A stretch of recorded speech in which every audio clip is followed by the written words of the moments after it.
Today we are discussing the installation of the VT Racing Supercharger on the Prado 2.7-liter.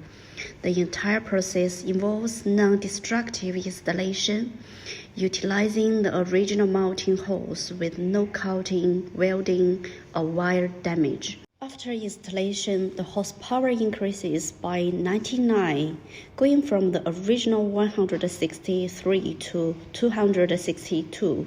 The torque also sees a boost of 146 Nm, rising from 246 to 392.